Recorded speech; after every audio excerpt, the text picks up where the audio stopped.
Queridos irmãos, é com muita alegria que nesse domingo, dia 25 de setembro, jubilamos porque o Senhor reina, o Senhor ressuscita. Cada domingo é dia de festa, é dia de proclamarmos a vitória do Senhor. Não importa o que vivamos, mas Ele reina, Ele vencerá, Ele vence com a sua presença os nossos corações. Estamos nessa bonita novena de Santa Teresinha de Menino Jesus também, pedindo que Ele reine nos nossos corações, que Ele nos faça ressuscitar. E Santa Teresinha de Menino Jesus é uma santa tão impressionante porque ela viveu tantos fracassos, tantas doenças, inclusive psíquicas, psicológicas, traumas que provocaram desequilíbrios, que provocavam doenças inexplicáveis naquela altura, e finalmente Santa Teresinha sempre se voltava para Jesus, para a Virgem Maria, para o Pai, e ela obtinha muitas graças. Então essa é a santa que, quando estamos desesperados, devemos nos lembrar dela, porque ela sempre tem uma pequena via que nos conduz ao coração do Pai.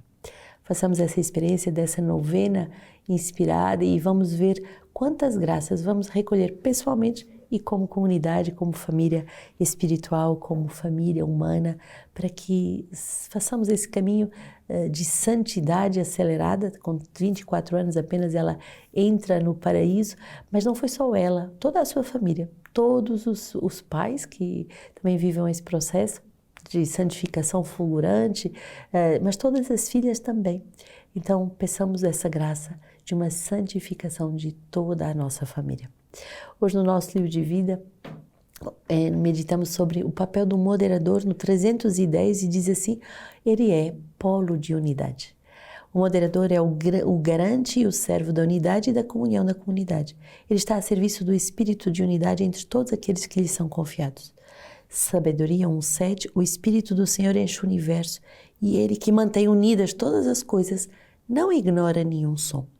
É o Espírito que mantém o conjunto na unidade, mas o moderador geral deve reunir a comunidade, não de uma forma demasiado apertada, nem de maneira relaxada, mas no Espírito Santo. Eu creio que isso é o papel mais difícil, ser guardião da unidade e depois de ter essa justa medida, nem muito apertado, nem muito relaxado, a condução do rebanho de nosso Senhor.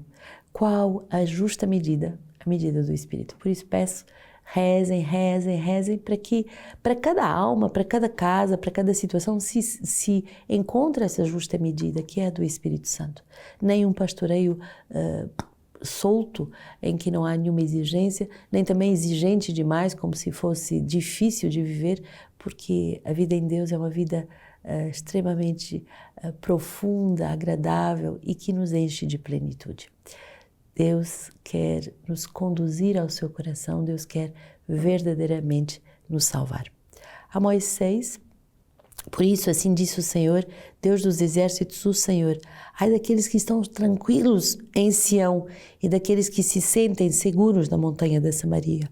Eles estão deitados em leitos de marfim, estendidos em seus divãs, comem cordeiros do rebanho e novilhos do curral. Improvisam ao som da harpa como Davi, inventam para si instrumentos de música, bebem crateras de vinho e se ungem com o melhor dos óleos, mas não se preocupam com a ruína de José. Por isso, agora eles estão exilados à frente dos deportados e terminará a orgia daqueles que estão estendidos.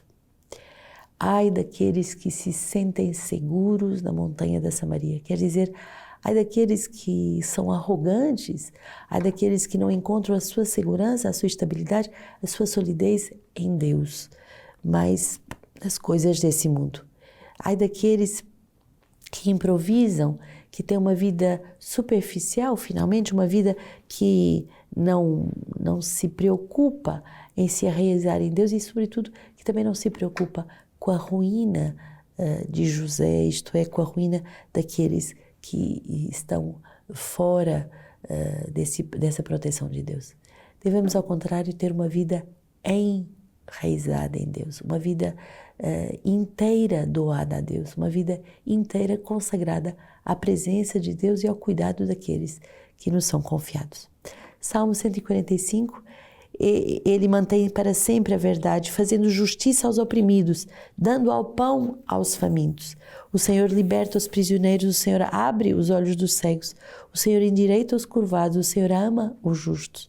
O Senhor protege o estrangeiro, sustenta o órfão e a viúva, mas transtorna o caminho dos ímpios. O Senhor reina para sempre, teu Deus, ó Sião, de geração em geração. Que bonito perceber que Deus tem esse poder de abrir os olhos dos cegos. Podemos passar por momentos de cegueira, inclusive cegueira espiritual. Não é impedido que uma pessoa que está na casa de Deus não passe por momentos de grande cegueira. Pode passar, sim. Mas o Senhor é aquele que justamente abre os olhos do cego. E nós devemos pedir graças de iluminação. Creio que o domingo, que é o dia do Senhor, o dia em que estamos menos nessa corrida das coisas desse mundo, o dia em que lhe consagramos mais tempo, o dia que é dele e que devemos levar todas as pessoas nas casas de retiro, nas missões, tudo o que fazemos deve ser para levar as pessoas para Deus, para que eles celebrem esse Dominus Dei. A grande graça a pedir é a graça da iluminação. Porque uma pessoa iluminada, ela se converte, uma pessoa iluminada, ela mesma dá passos de santificação. Então, peçamos essa graça para todos nós e peçamos essa graça de proteção, porque uma pessoa iluminada, ela se deixa ensinar, converter, guiar. 1 Timóteo 6, é a segunda leitura de hoje. Tu, porém, ó homem de Deus, foge destas coisas. Segue a justiça, a piedade, a fé, o amor, a perseverança, a mansidão. Combate o bom combate da fé. Conquista a vida eterna, para a qual foste chamado, como reconheceste numa bela profissão de fé diante de muitas testemunhas. Eu te ordeno, diante de Deus que dá a vida a todas as coisas e de Cristo Jesus que deu testemunho diante de Pôncio Pilatos numa bela profissão de fé. Guarda o mandamento imaculado e irrepreensível até a aparição de nosso Senhor Jesus Cristo, que mostrará nos tempos estabelecidos o bendito, o soberano, o Rei dos Reis e o Senhor dos Senhores, o único que possui a imortalidade, que habita uma luz inacessível, que nenhum homem viu nem pode ver. A Ele honra, poder eterno. Amém. Devemos saber combater o bom combate da fé. E o bom combate tem dois movimentos. Por um lado, o de fugir daquilo que não é de Deus. Foge destas coisas. Foge, é uma ordem, é um clamor, é imperativo. Foge. Você deve ter a consciência do que você deve fugir. E todos nós sabemos e conhecemos as nossas vulnerabilidades e sabemos, olha, isso eu devo fugir. Faça isso, eu não sou forte. Faça isso, eu deixo-me influenciar. Então, eu devo fugir disso que não é de Deus para mim. E ao contrário, eu devo seguir e para isso combater a piedade, a fé, o amor, a perseverança e a mansidão com um combate espiritual para conquistar a vida eterna. Essa vida de santidade, essa vida imaculada, essa vida dos eleitos, é uma vida que todos nós devemos escolher e reescolher a cada dia, a cada instante. E é um combate espiritual, porque tantas ocasiões de nos afrouxarmos, tantas ocasiões de seguirmos um caminho mais largo, de nos relaxarmos, mas devemos dizer não, vou recomeçar, vou reescolher, vou apanhar esse pequeno alfinete para santificar uma alma. Santa Teresinha fazia muitas vezes esse exercício. As pequenas coisas para obter grandes graças. A pequena oração fiel todos os dias, o pequeno sacrifício, o pequeno sorriso a alguém que me desagrada para obter uma chuva de graças. Essa luz inacessível, que é a luz do coração de Deus, pode ser derramada nos nossos corações, se lhe pedirmos. E Ele quer nos iluminar. Hoje o Evangelho, Lucas 16, havia um homem rico que se vestia de púrpura e linho fino, a cada dia se banqueteava com requinte. E um pobre chamado Lázaro jazia à sua porta coberto de úlceras e desejava saciar-se com o que caía da mesa do rico, e até os cães vinham lamber-lhe as úlceras. Aconteceu que o pobre morreu e foi levado pelos anjos ao seio de Abraão. Morreu também o rico e foi sepultado. Na mansão dos mortos, em meio a tormentos, levantou os olhos e viu ao longe Abraão e Lázaro em seu seio. Então exclamou: Pai Abraão, tem piedade de mim e manda que Lázaro molhe a ponta do dedo para me refrescar a língua, pois estou torturado nesta chama. E Abraão respondeu: Filho, lembra-te de que recebeste teus bens durante a tua vida, e Lázaro, por sua vez, os males. Agora, porém, se encontrar aqui consolo, e tu és atormentado. E além do mais, entre nós e vós existe um grande abismo, a fim de que aqueles que quiserem passar daqui para junto de vós não o possam, nem tampouco atravessem de lá para nós. E ele replicou: Pai, eu te suplico, envia então Lázaro até à casa do meu pai, pois tenho 5 irmãos, que leve a eles seu testemunho, para que não venham eles também para este lugar de tormento. Abraão, porém, respondeu: Eles têm Moisés e os profetas que o ouçam. Disse ele: Não, pai Abraão, mas se alguém prefere os mortos, for procurá-los, eles se arrependerão. Mas Abraão lhe disse: Se não escutam nem a Moisés nem aos profetas, mesmo que alguém ressuscite dos mortos, não se convencerão.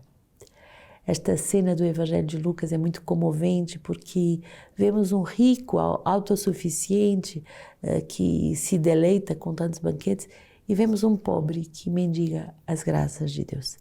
E esta imagem do pobre que tem consciência da sua vulnerabilidade, tem consciência da sua necessidade de ser salvo, da sua necessidade de pedir a graça, o alimento, a proteção de Deus, é a imagem daqueles que o Pai ama. Não se trata aqui de uma leitura social nem econômica, não tem a ver se tem muitos bens ou poucos bens, é a forma como vivemos, de uma forma autossuficiente, centrada nos prazeres desse mundo, ou de uma forma que beg, esse verbo em inglês, to beg, que mendiga, que suplica a ação de Deus.